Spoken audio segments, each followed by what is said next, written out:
This is the Founders Catalyst. Hello again to another episode of the Founders Catalyst. We appreciate you so much for listening. Lee, did you know something really, really interesting about this particular episode? I don't know, Steve. Tell me. This is episode 20. This is episode 20 of the Founders Catalyst, and that puts us immediately past the average threshold of when one would just give up and quit. And so we have already proven that we're not quitters, that we are, in fact, committed to what we're doing, and you, the listeners, are the beneficiaries of this. You get to listen to us continue to work through ideas, thoughts, processes, and allow us to produce what we believe is material that is helping leaders and founders out there to do those things more effectively. So it's been such a joy to do this with you so far, mate. And typically this is the kind of conversation you leave to the end of the episode, but I just wanted to start with that because it really is fun for me, and I'm truly enjoying just improving myself as a coach by having these conversations with you. Yeah, thank you, mate. And I echo that. And peel this back a bit for the listeners. And if you didn't listen to last episode 19, please go back and listen to it about ego, because I'm going to share a little bit about that right now. When me and Steve are doing this, we give ourselves an outline of what we want to discuss in the episode, and we don't always know where that's going to go. And we have revelations as we're doing these episodes that I believe make us better coaches. I think one of the reasons I do this is because I want to be of service to leaders and to founders. I think it's incredibly important, the jobs that you're doing, the impact that you have on the world. And I want to understand what I'm doing as a coach more. And if I have to explain it to somebody else, I have to really think about what is this I'm trying to explain? What would I like you to take from this? I learn as part of that process, and I get to learn from Steve, and I get to learn from the process itself of what are we trying to tell you here? What are we trying to explain? Mm-hmm. So I feel blessed that we get to do this, and that's my motivation. Is it makes me a better coach, because to be a better teacher, and this is what we're doing here, you have to understand the subject, and you have to be thoughtful, and we have to research it, and we have to bash it about to understand what we're talking about. Yeah, absolutely. And I think, again, go back and listen to the previous episode. We very much make fun of ourselves in the sense of our education and our issues. Lack thereof. But for me, something, and you alluded to this in the previous episode, is like, this is how I learn. It is. I mean, I'm one of these weirdos that every level that I went up in education, I got better. So like the grassroots of education didn't work for me. Me sat here with pen in hand and paper and just listening to someone go on for an hour did not work for me. And then suddenly by the time I got to my master's degree, it's a room of 12 people where communication is encouraged and conversation is encouraged. And suddenly now, oh wow, we can discuss this. Like, I'm stuck, I don't understand, and I can just immediately say that and we can have a conversation about it. Golly, where was this when I was 8 years old? You know, so like for me, I tried to create this in the classroom, Steve. I always just wanted to have conversations. I'm a verbal processor. Right. I just wanted to have conversations, and then it would get shut down and it would go back to the blackboard learning, which was not now, Povey. Not now, Povey. Yeah. Yes, useless for me. Let's get on to this episode. I don't think I've shared this before we start. I actually got thrown out of school at 17. So that's when my education career ended. I was doing maths, physics, further maths, and chemistry at A-level. So for our American listeners, this is what allows you to go on to a university, which you would call a college in UK. They're the kind of the entrance way, and it's a 2-year thing. And I got the highest exam result in maths and physics at the beginning of the year, and the lowest at the end of the year, and got asked to leave before the second year. Nice. Because I just didn't turn up and didn't know how to study, didn't know how to do homework. And my teachers, unfortunately, didn't understand my neurological issues. And yeah, and it's not. It sounded like a really big headline when he said it, folks. But it's optional education in the UK, so Yeah. it's not as like he's not that kind of a rock star. Like he didn't get thrown out of school in terms of like government Not the driven kid school. smoking at the back of the bike No, shed. no. So just want to bring you down a little bit there, mate. That's all. Asked to not continue. There you go. I love that. But what a great way to set up this episode. We're talking about emotional regulation today, folks. So now that Lee has set the table for all these ways that he was once emotionally irregulated, I guess is the way to put it. I'm not sure if that's correct English, but we'll go with it. For me, I think this is such a great piggyback off of where we were with ego. And we both fought very hard to remain disciplined to keeping it on just ego in the last episode and saving what we wanted to go into today for this particular episode. And I think just one way to really set this up to sort of help people understand where we're trying to go here. What I would like to sort of establish as success for this episode is how can we help you as a leader understand that the last thing we want is for our own reactions to be the reason why we are unable to achieve what we're trying to achieve within a room at any given point. We want to know that we can trust our emotional reaction to where it is not the reason why what the meeting is about or what the work that we're doing is about is now suddenly derailed because our emotions have got the better of us. So I want to just preface it with that and help you understand that's kind of where we're going with this today. So if you are hearing that, immediately be like, well, shoot, I could definitely have done with this a couple times over the years. You and me both, we're right there with you. And this is a lot of the work that I do, especially with with emerging leaders, in my work today, as I know Lee does, and it's helping them understand, again, going back to the ego, better understanding of self immediately allows you to step into a more authentic version of you, and then you can start to lead more confidently in what you're doing. So with that set up, Lee, throwing it over to you, mate. Let's talk psychology. So human beings have a complex psychological system that has evolved to protect us basically from harm. So that's what this first starts as. And this is our fight, flight, freeze, and fawn system. So this is our most instinctual, reactive system. We walk out into the plain, we see a lion, what are we going to do? Are we going to run away from it, flight? Are we going to fight it? Are we going to feed it, which would be fawn? Or are we going to play dead, which would be freeze? And there is a time for all of these responses, and these are evolutionary responses that has allowed the human species to continue and prosper. So this is always going to happen. Our evolutionary biology is not going to change enough in my lifetime that we're going to see a difference here. So this is it. This is the hardwiring that we all come with. And often we'll have a propensity for one of those four systems. So usually for me, it would be fight. I get in a stressful situation, bang, brain gets activated, let's have it. I'm going to get ready to eviscerate you, put you down, make you feel small. That is my immediate response. I am happy to be in conflict. Well, I'm not happy, I don't like conflict, but I am comfortable in conflict. Where somebody else might be not comfortable in conflict. And I deal with leaders that don't want to have conflict and therefore can't have the conversations that they need to have.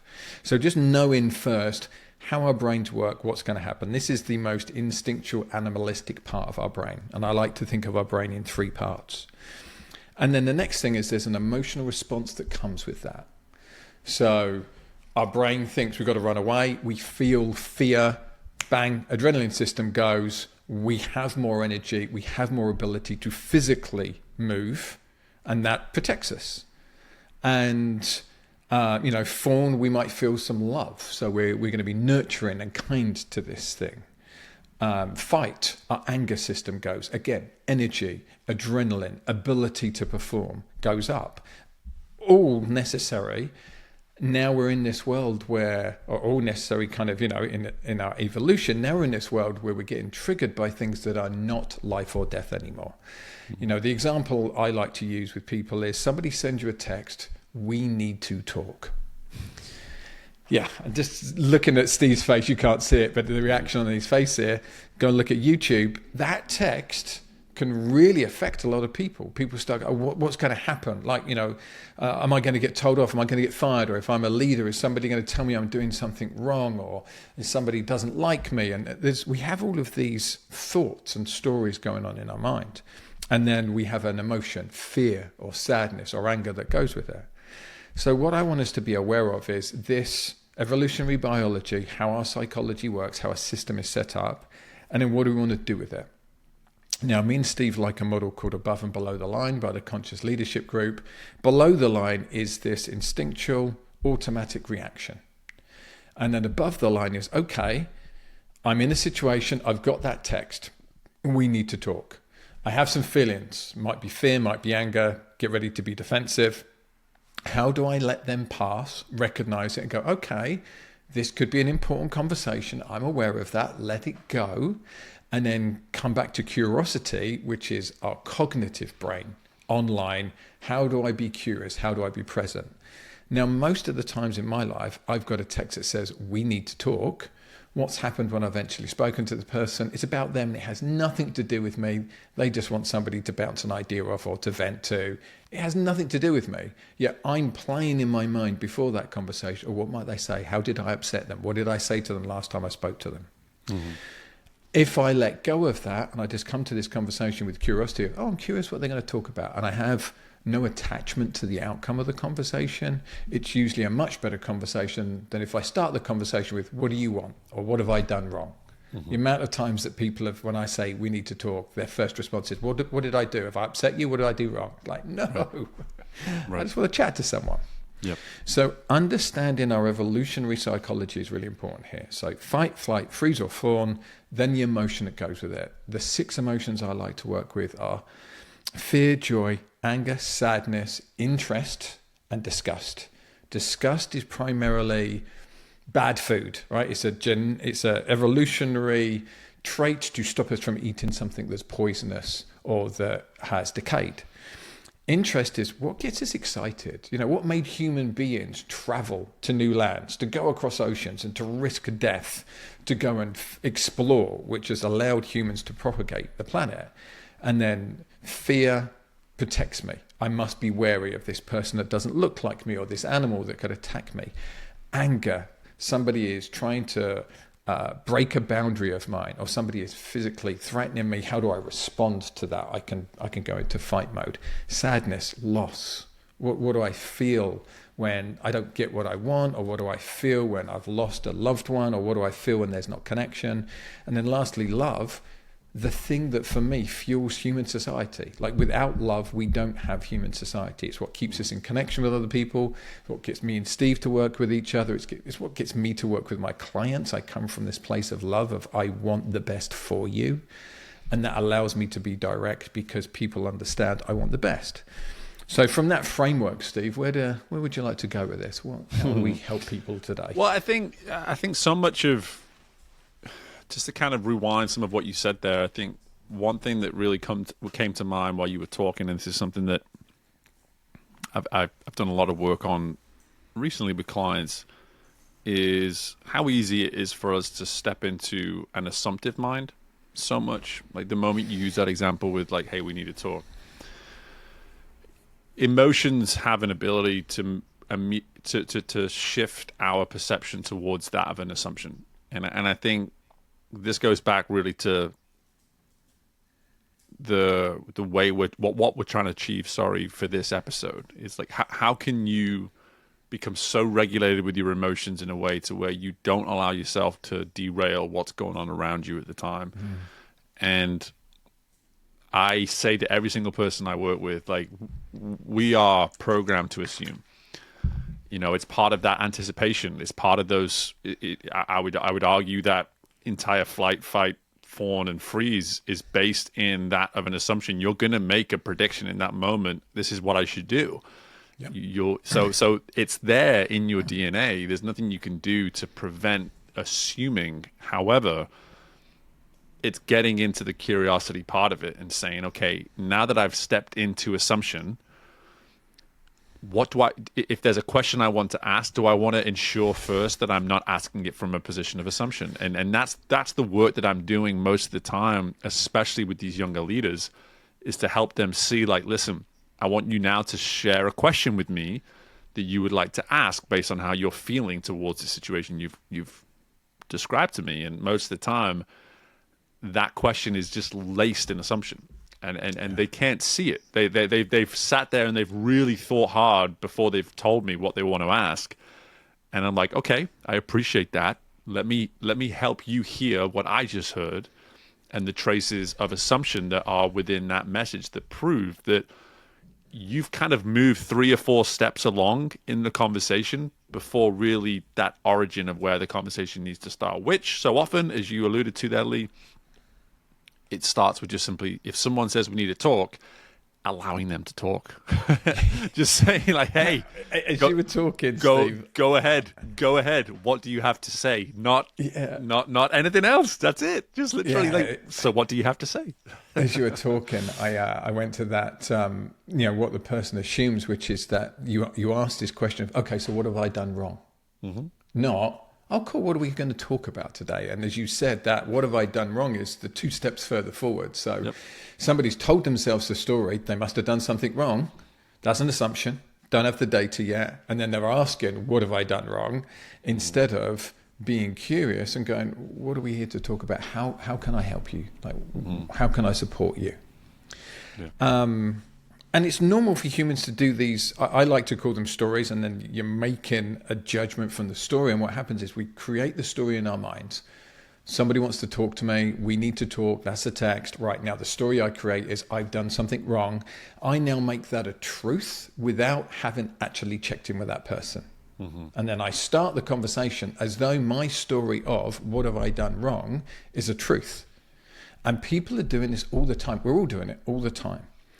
And what I would like people to take from this conversation that we're having today is, how do you recognize that you will always have a fight, flight, freeze, or fawn response baked in, as you said, part of our DNA, part of our evolution, and then an emotion that goes with it. And I'm not asking you to be unemotional, because that just doesn't happen. And people that try to do that are still emotional. It just leaks out sideways.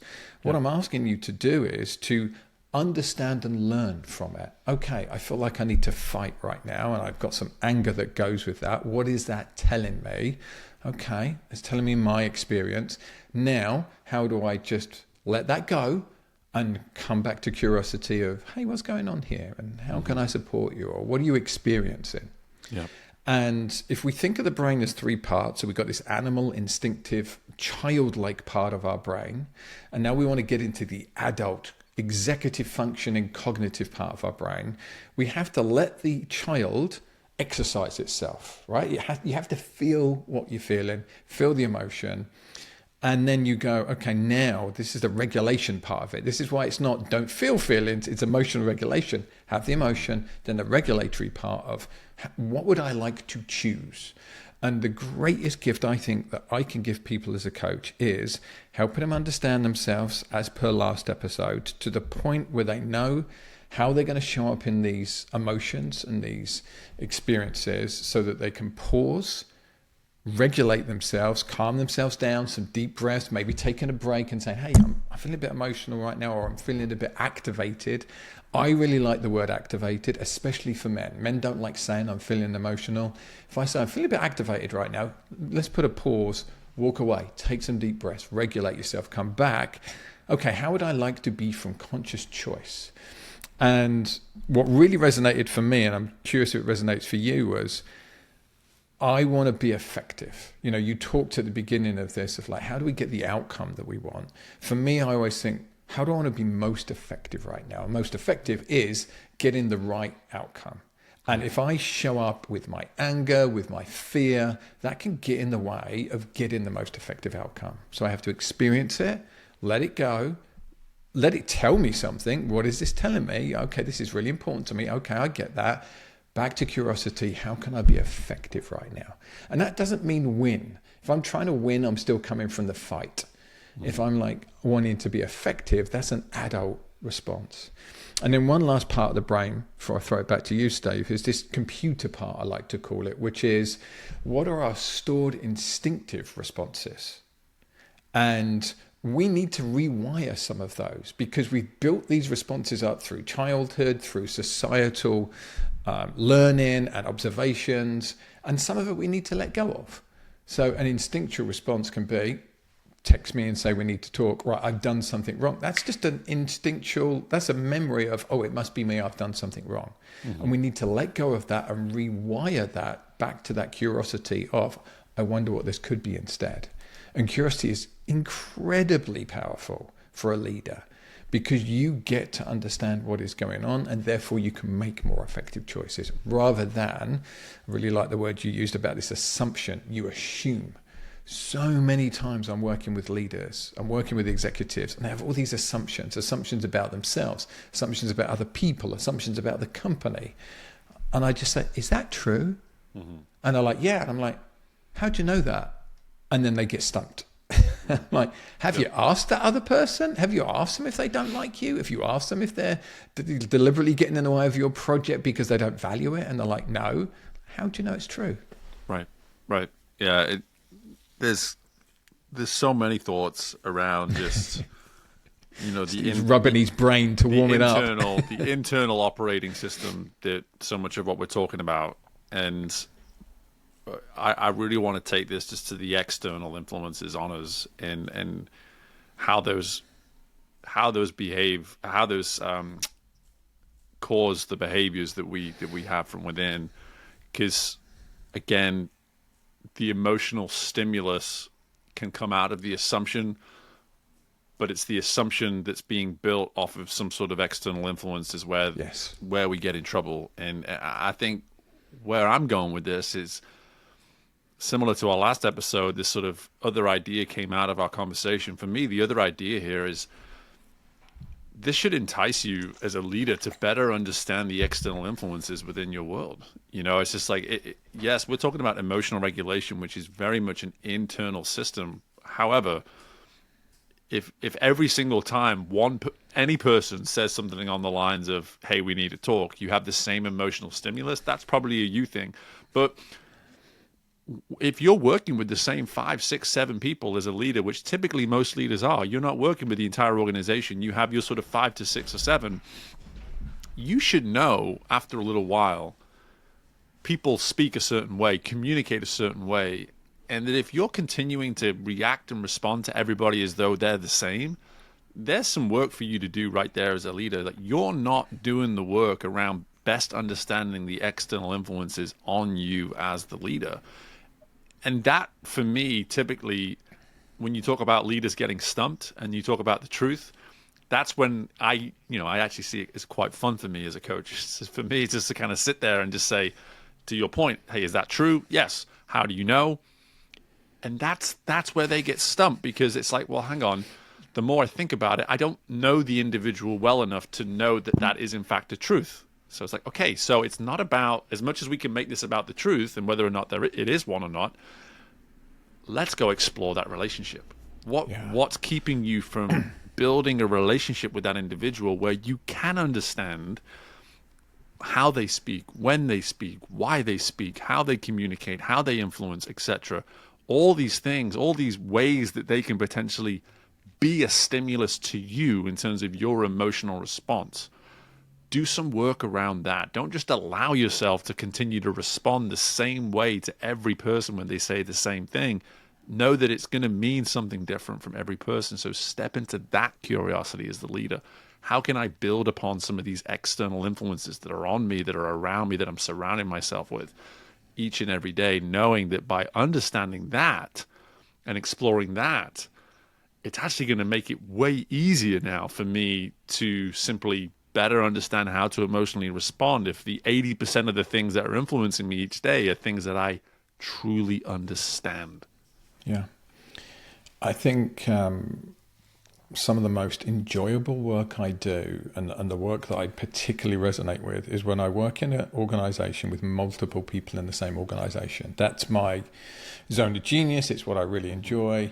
And one of the most fun parts of it, and most especially effective parts of it, is when I help people understand each other.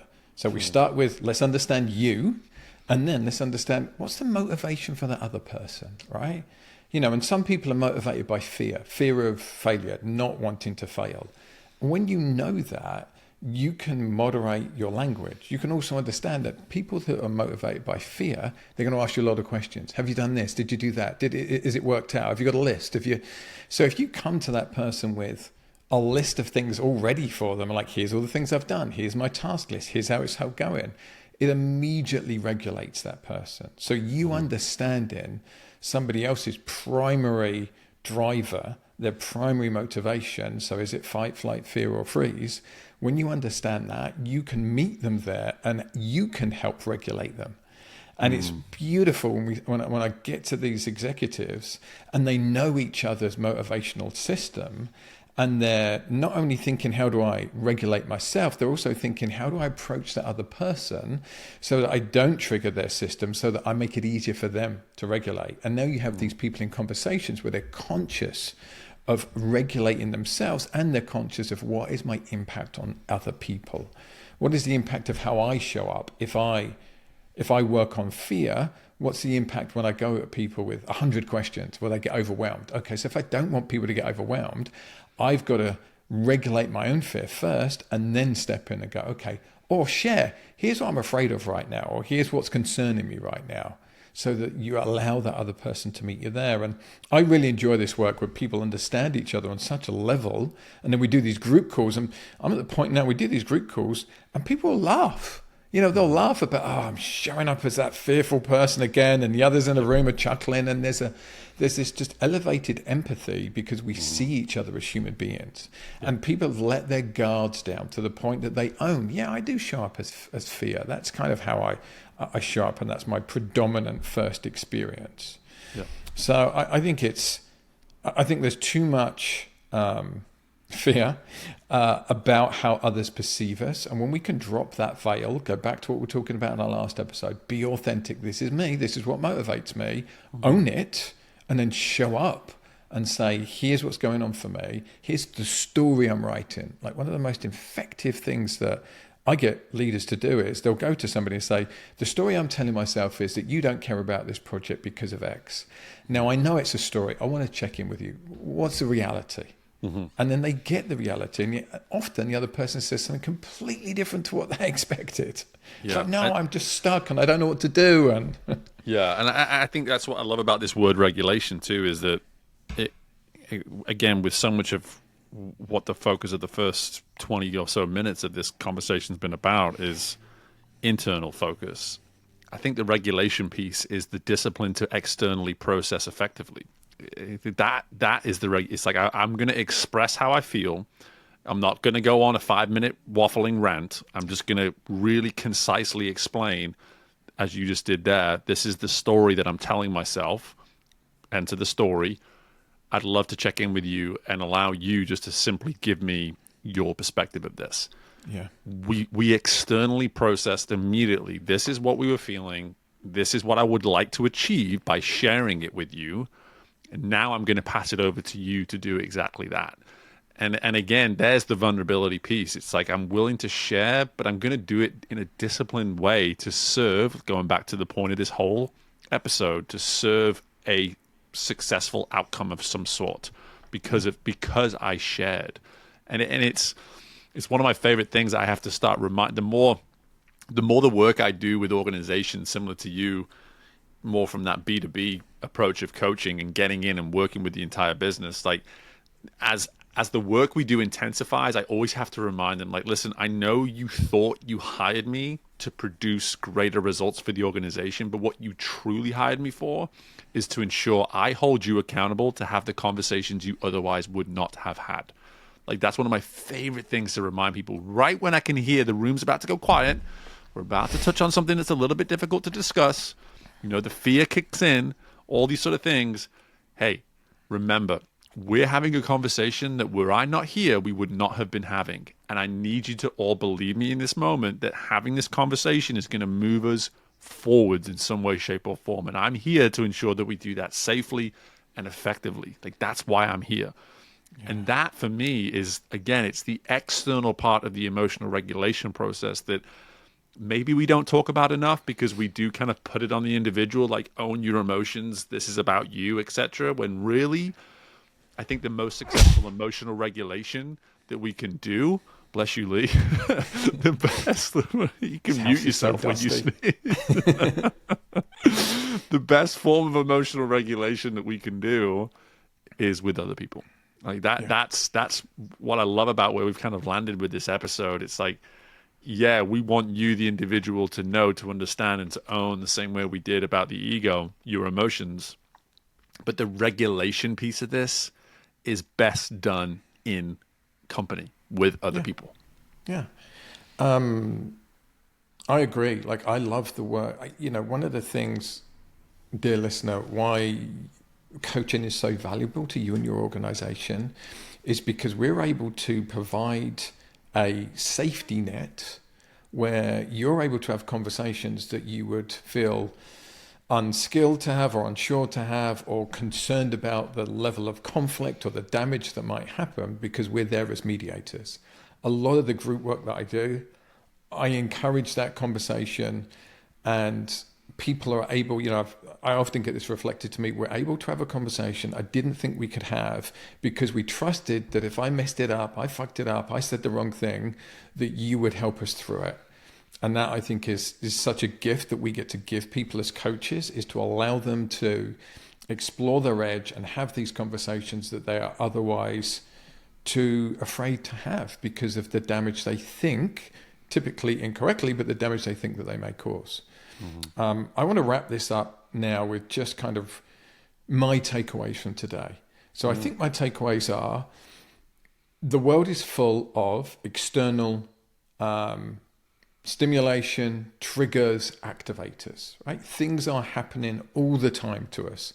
Personal life, driving around, people cutting you up and doing silly things. The world is coming at you with these things. You then have your internal process, your fight, flight, freeze, or fawn, and then the emotion that gets attached to that response.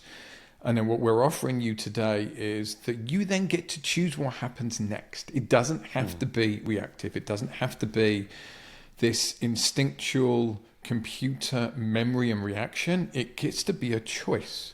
And to do that, you have to understand, how am I reacting? Why am I reacting? What's the biology that's going on here? What's the psychology?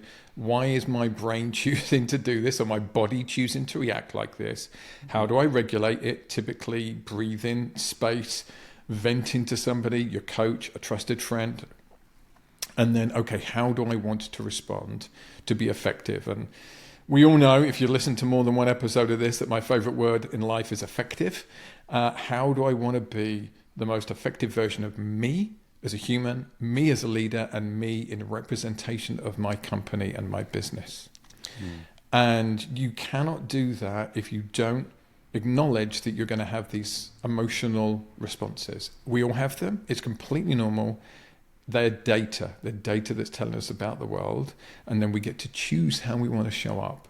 And the most impactful people that I experience have lots of emotions and know how to regulate them to be effective and to get the outcome that they are looking for, or the best outcome for everybody. Love it. And one of my favorite quotes, everyone's probably heard it 100,000 times, but it's, people will forget what you said, but they'll never forget how you made them feel. And what I love about that quote by Maya Angelou is, like, at the heart of that, there's so much truth in the quote itself without trying to break it down any further than that. But what it does, it just makes it clear we're emotional beings. We're emotional beings that will always be motivated to act in certain ways based on how we feel. And that's just the way it is. And to own that part of this whole journey that is life within your organizations as the leaders and the founders that you are will allow you to lead way more effectively. And so I love how you wrapped it up. And I think what I've taken from just these last 2 episodes is when we look at these ideas of ego and we look at this idea of emotional regulation and we just focus on it itself, it makes it a little bit more difficult for us to move forward and grow within it. And when we're actually willing to look at it as where the true benefits come from for working on this, the need and the ability to be enticed to do the work immediately improves. And so if you want to be a more authentic leader, start looking at your ego. If you want to have a better understanding of what's going on around you, start to think about emotional regulations within yourself. And I think that is as much of a carrot as you can possibly have dangled out in front of you to work on these ideas. And I'll have an add-on to that. If you want your team to be effective, demonstrate having a healthy ego and understanding your ego and being authentic, because you will role model that. Speaking to one of the founders that I work with and have worked with for the last 5 years now, and wonderful journey with this guy. I've seen him grow so much, and what he's now really leaning into is his impact and how much influence that he has. And he used to shy away from it, and now he's aware of, if he has a conversation with somebody in his company that's a few levels below him, they hang on every single word he says, right? He has this huge impact. So knowing that, you can role model what authenticity looks like. You can role model healthy regulation. You can role model saying, I'm going to pause a second. I'm feeling a bit activated right now, and I need to regulate myself and see where I want to go instead of reacting. You're teaching everybody else in the room that that's okay to do that. Yep. Love it. It's great stuff. This is 20 episodes, like I said at the outset, 20 episodes in with plenty more to come. We love doing this with you. We appreciate you listening. It would be wonderful to get your feedback if you are someone who's been with us since episode 1.